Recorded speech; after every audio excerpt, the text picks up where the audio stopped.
ফারাক্কার মানুষকে বাঁচাতে গিয়ে নিজে আজকে বলির পাঠা হলাম। তো একটা জিনিস পরিষ্কার করে দিচ্ছি, ফারাক্কার মানুষ আমার হৃদয়ে আছে, আর আমি আশাবাদী ফারাক্কার মানুষের হৃদয়ে আমি আছি। আগামী দিনে আমি প্রতিদ্বন্দ্বিতা ফারাক্কা থেকে করছি। গণহারে পদাধিকারী যারা আছে গণহারে ইস্তফা দেবে। মানসিক তো আমাদের সবকিছু নিশ্চিতভাবে দিদির সঙ্গে বা দাদার সঙ্গে কথা বলে তারপরে যা পরবর্তী পদক্ষেপ যা নেওয়ার নেব। শওকত মোল্লা দেখছে ভাঙড়ে হার নিশ্চিত জেনে অফিসে বসে কান্নাকাটি করছে, আর দলের লোকেদের বলে দিচ্ছে তোরা বিক্ষোভ কর, হ্যাঁ আমি যাতে ফের ক্যানিংয়ে ফিরে আসি। কিছু তো নেই, নিশ্চয়ই কিছু নেই, না হলে দল কেন টিকিট দিল না? আমার পারফরমেন্স কি খারাপ আমি তো জানি না। আমি অভিষেককে ফোন করেছিলাম, আমি কথা বলেছি যদি দল করি অবশ্যই প্রচারে থাকবো, আর যদি দল না করি তাহলে প্রচারে নিশ্চয়ই থাকবো না। 98 সালে যারা এসছে তাদের দলের মর্যাদা ভালো না, একবার বিজেপি একবার সিপিএম একবার তৃণমূল, তাদের দাম বেশি। বেঁচে গিয়েছি আমি, এখন মেয়েকে নিয়ে নাত দিকে নিয়ে থাকবো। গতকালই তৃণমূলের প্রার্থী তালিকা প্রকাশিত হয়েছে এবং প্রার্থী তালিকা প্রকাশের পর থেকেই শাসক শিবিরে প্রার্থী কোন্দল, কোথাও প্রার্থী না পছন্দ, আবার কোথাও টিকিট না মেলায় বিক্ষোভ দেখালেন অনুগামীরা। দিকে দিকে চলল বিক্ষোভ মিছিল, এমনকি টায়ার চালিয়ে পথ অবরোধ করলেন কর্মী সমর্থকেরা।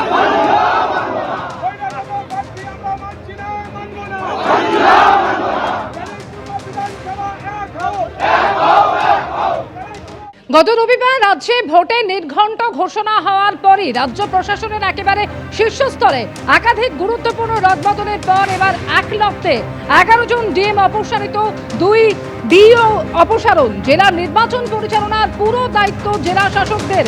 ভোটের সময় এই জেলা শাসকরাই ডিওর ভূমিকা পালন করেন। এসআইআর পর্বেও পুরো দায়িত্ব ছিল জেলা শাসক বা ডিওদের উপর।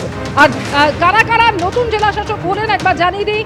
কোচবিহারের নতুন জেলা শাসক হলেন জিতিন যাদব, জলপাইগুড়ির সন্দীপ ঘোষ, উত্তর দিনাজপুরের নতুন জেলা শাসক বিবেক কুমার, মালদার নতুন জেলা শাসক হলেন রাজনবীর সিং কাপুর, মুর্শিদাবাদের আর অর্জুন।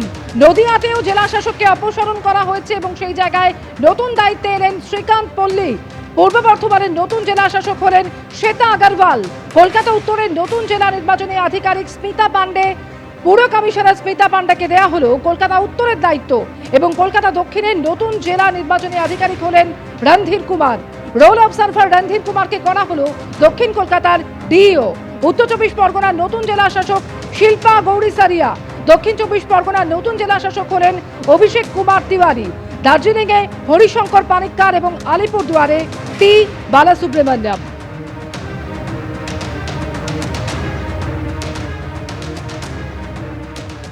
ভোট ঘোষণার পর গত 3 দিনে পুলিশ প্রশাসনে বড়সড় রদবদল করেছে নির্বাচন কমিশন। ইতিমধ্যেই অপসারিত হয়েছেন রাজ্যের মুখ্য সচিব এবং স্বরাষ্ট্র সচিব। অপসারণ করা হয়েছে ডিজিপি, ডিজি আইন শৃঙ্খলাকে। অপসারিত হয়েছেন দক্ষিণবঙ্গের এডিজি এবং উত্তরবঙ্গের আইজি। একই সঙ্গে অপসারিত হয়েছেন সিপি কলকাতা এবং রাজ্যের আরও 4 কমিশনারেটের সিপিরা। অপসারণ করা হয়েছে 12 জেলার এসপি এবং 5 জন ডিআইজিকে। আর এবার অপসারিত হলেন 11 জন ডিএম এবং 2 জন ডিইও। নির্বাচনের আগে পুলিশ প্রশাসনের অধিকাংশ জায়গাতেই নতুন মুখ আনছে কমিশন।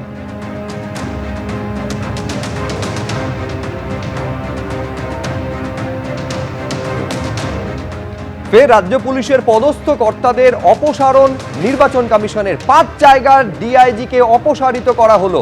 এর মধ্যে রায়গঞ্জ রেঞ্জ রয়েছে, মুর্শিদাবাদ, বর্ধমানের ডিআইজির অপসারণ হয়েছে। একই সঙ্গে প্রেসিডেন্সি এবং জলপাইগুড়িতেও ডিআইজিকে অপসারণ করেছে জাতীয় নির্বাচন কমিশন।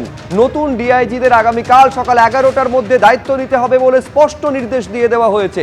রিপোর্ট পাঠাতে হবে কমিশনে, নির্দেশ দিয়েছে নির্বাচন কমিশন।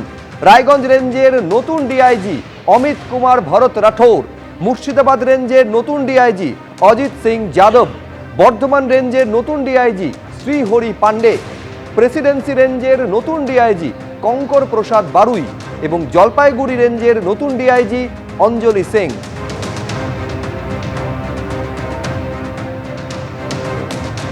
ভোটে নির্ঘণ্ট ঘোষণা হয়েছে রবিবার এবং তারপর থেকে একের পর এক মুখ্য সচিব, স্বরাষ্ট্র সচিবের অপসারণ থেকে শুরু হয়েছিল। তারপর রাজ্য পুলিশের ডিজি, কলকাতার পুলিশ কমিশনার, এডিজি আইন শৃঙ্খলা থেকে শুরু করে একেবারে ডিআইজি রেঞ্জে পর্যন্ত বদল করা হয়েছে। জেলা শাসকদের বদল করা হয়েছে। পুলিশ সুপার, 1 ডজন পুলিশ সুপারকে সরিয়ে দেওয়া হয়েছে। ডিজি, আইজি রেঞ্জে পর্যন্ত বদল করা হয়েছে। আর এবার 5 জন ডিআইজিকে সরিয়ে দেওয়া হলো।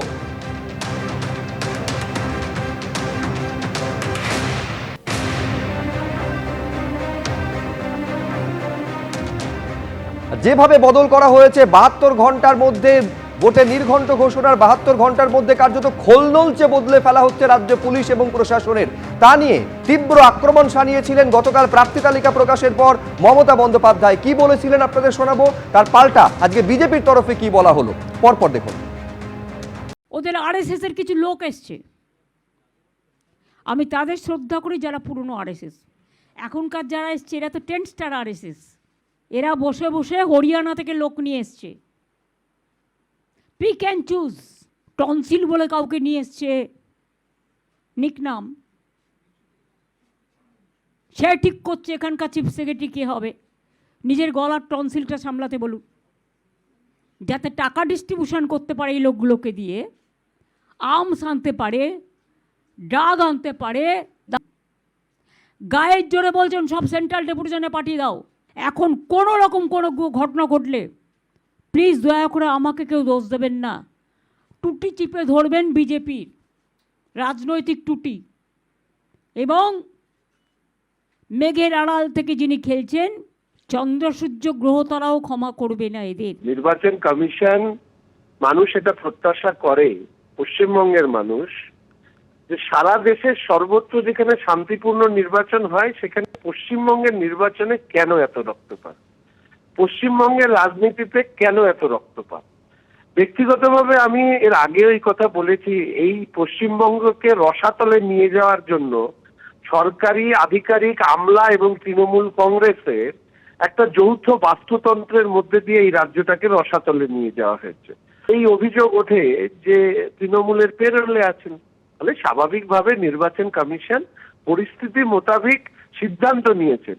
তবে আমি এটুকু বলবো, সিদ্ধান্ত নিলে হবে না, যারা আসলেন তাদেরকেও দায়িত্ব নিয়ে এই রাজ্যের নির্বাচনকে শান্তিপূর্ণ করবার ব্যাপারে যথেষ্ট দক্ষতার পরিচয় দিতে হবে, তাহলেই বলতে পারবো যে নির্বাচন কমিশনের সিদ্ধান্ত সফল, তার আগে নয়।